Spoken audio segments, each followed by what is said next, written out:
Yeah, man, it's your boy Dragons of Thunder. I'm back live and direct with another video. In today's video, man, I'm gonna teach you guys and I'm gonna tell you guys how you can take your bearded dragon to a show safely.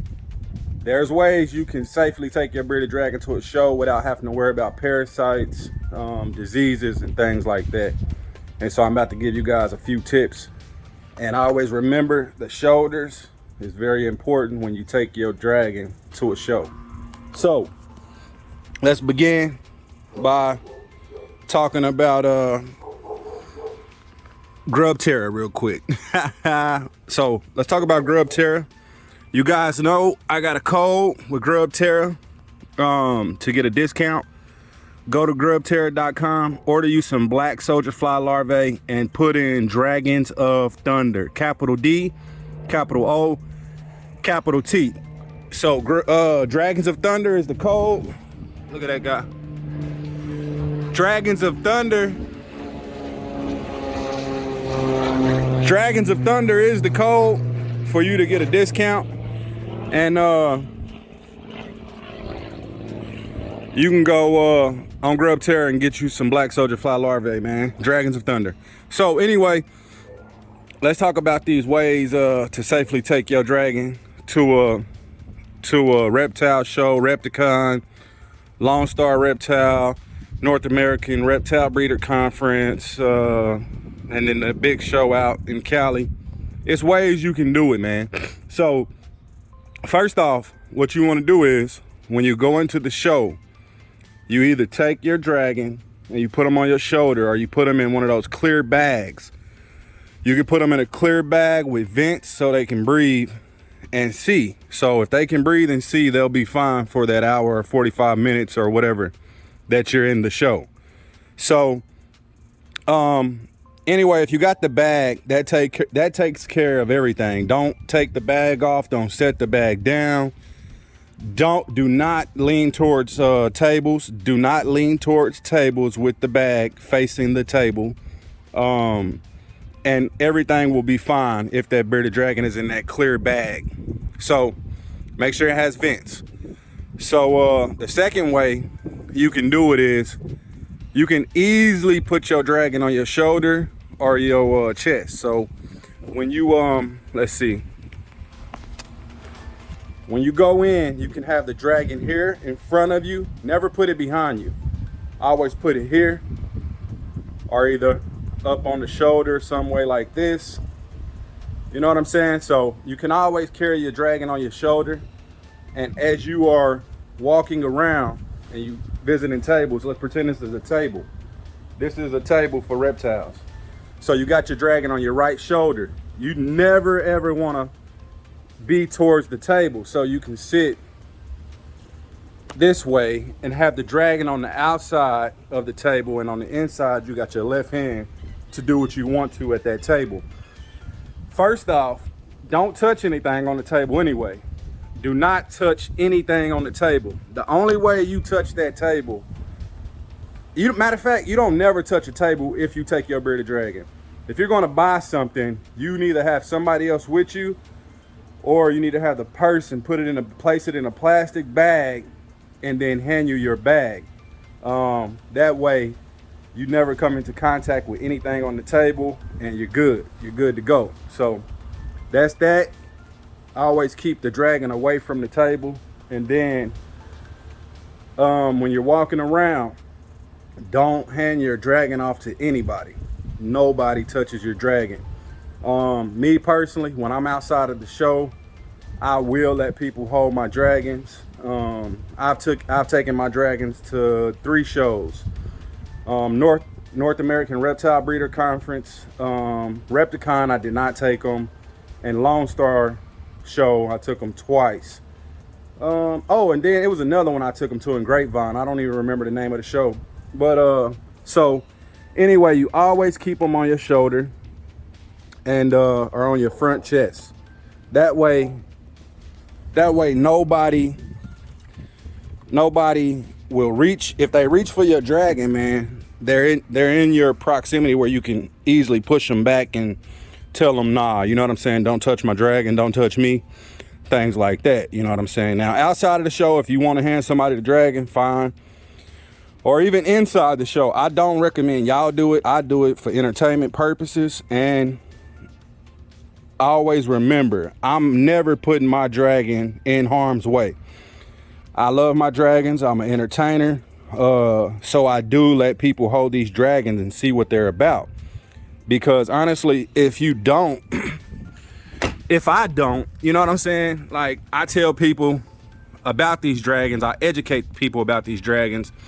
And if I don't let the person hold it and feel the dragon, then something's wrong. You know what I mean? Like, so I'm all about education and showing people how lovely these animals are. So that's your two options. Or you can have it's three options. So the first option is the bag. The second option is the shoulder or the front chest. Third option could be like my son and my daughter. One of them are always with me at the show. What I could do is, instead of me holding my dragon, I can place my dragon on my daughter or my son, and they can hold the dragon throughout the whole show, and they won't touch anything while they're holding the dragon, and they know not to hand my dragons off to randos. So anyway, that's the top 3 things you can do to take your dragon safely to a show. And remember, don't go around just touching any and everything. Do not go around touching any and everything. If you're going to buy something and you need to look at that, you don't need to have your dragon in your hand at the same time. Go ahead and put her on your shoulder, him or her on your shoulder. And do you see a hawk? Yesterday in this area that I'm in, borderline, I'm in like very South Arlington, North Mansfield area, and it was like 6 or 7 hawks up there just circling, and Naga wasn't going for it. But yeah, if you can't purchase something without, you know, just touching that object and not your dragon at the same time, don't even deal with it. But you need to have somebody else in the show with you. You know what I'm saying? Azula messed up the front of her mouth when she was digging, when she laid that infertile clutch a few months ago. She was digging so badly, like she was just tearing her nails off, messed up her front of her mouth. When they dig, man, they dig. She broke her nail off. It's starting to grow back, as you can see. She broke it off all the way to the finger, and it's growing back. So anyway, man, that's the safe ways that you can take your dragon to a show. Now, I'm gonna touch on morphs, because I was talking about genetics yesterday and what you can and can't breed. If y'all remember correctly from the video yesterday, remember I told you guys that you can rub up and down on Azula. You can't do that with Naga. Naga's a leatherback, but she's like a sandpaper American smoothie. Azula here is an Italian leatherback. Now remember, I told y'all she has no spikes, only scales on her tail. Barely has any spikes on her legs. She has minimum spikes on her side. Like down here ain't even spikes. I can rub up and down on that. Her spikes start kind of underneath her breastplate, and they go to the middle and then stop. There's no spikes back here. So yeah, man, she has no spikes on her back at all. If you look underneath her chin, her beard, her spikes aren't like protruding majorly, like out, you know, like a dragon should be. So anyway, her stomach is also like super duper smooth. Like when you rub it, it's like baby skin, man. It's soft as heck. So anyway, that's what I wanted to tell y'all about the morphs. So you don't want to breed 2 leatherbacks together, because you will get silkbacks. You will get a couple silkbacks. Some people have done it and they don't get any silkbacks, which they were blessed not to get them. But anyway, man, that's the video for today. How to safely take your dragon to a show. You protect your dragon, hold your dragon, make sure nobody else is touching your dragon. And don't be placing them on tables, don't place them on the ground, none of that. But anyway, man, y'all be sure to keep feeding your dragon good and healthy. Always feed variety.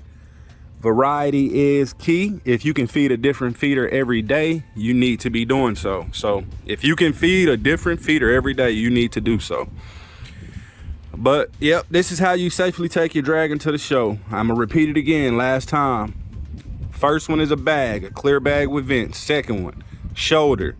Always keep the dragon away from the table. If you're looking at the table, you need to have the side that your dragon's not on facing the table. There goes another Arlington Municipal Airport, man. They be, whew, it's a school over there and everything. They be flying. It was a plane that crashed by my house, like off the highway, off I-20 and 360, I think. The highway that's by Six Flags. The plane just crashed right in front of a Waffle House, man. It was crazy. This was a couple of months ago. But yeah, man. So that's the 3 ways. And the third one is you can have somebody else hold your dragon and they never touch anything in the show. So don't be touching crap in the show if you take your animal. You can safely take your bearded dragon to a show. Yep. So that's it. And remember from the last video, don't go breeding het 0 to 0, het whiplet to whiplet. You cannot take a visual to a het. It has to be 2 hets. And don't breed your dragons too early. Do not breed your dragon under, I say 18 months, 15 to 18 months. 15 is kind of early, but as you can see, Azula was big enough and long enough to breed at that age.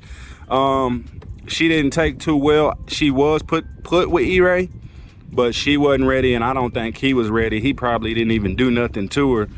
But here in a minute, I'm gonna take E-Ray back to Azula and hopefully have some babies for the winter. So anyway, man, that breeding will be a pet quality breeding for the babies. You know what I'm saying? Some of them will probably be great and I'll hold them back or whatever, but I don't want to have too many dragons, and I'm just being real. But yeah, man, nah, I'm not holding nothing back because I don't have anything in the project that I want to do with that with these 2. Her mother was possible 0, so she's carrying probably a lot of genes that's not showing, that's not visible. But yeah, anyway, I like E-Ray's size. His color is decent. It goes with hers, and that's just what that is. But my main project will be trying to get me some Wirros. So I'll have het Wirros with Aang and Naga, and I'll be doing stuff with those guys. And honestly, when Fang is old enough, you see, remember I told you he's a high expression translucent, and Azula is a low expression because she has the gold ring. But behind the gold ring, her eye is solid black. So she has solid black eyes with a gold ring behind the black. But anyway, also she's hypo, clear nails. You know what I'm saying? Micro scale, translucent. But anyway, man, y'all thrash the like, pound, and subscribe. And don't forget to go to Grubterra.com and use my discount code DragonsOfThunder, capital D, capital O, capital T. The discount code will be in the description. Also, my Instagram is in the description, TikTok. Also, if you want to make a donation to the channel to keep the channel going and flowing, it's a donation link down there also. And if you need any kind of advice or help with feeders, diet, sunlight, UVB setup, anything like that, I can get you on a video conference and give you 30 minutes of my time for a little donation. So hit me up, man. It's your boy Dragons of Thunder, and it's been real in the field, and I am OUTTIE 5000.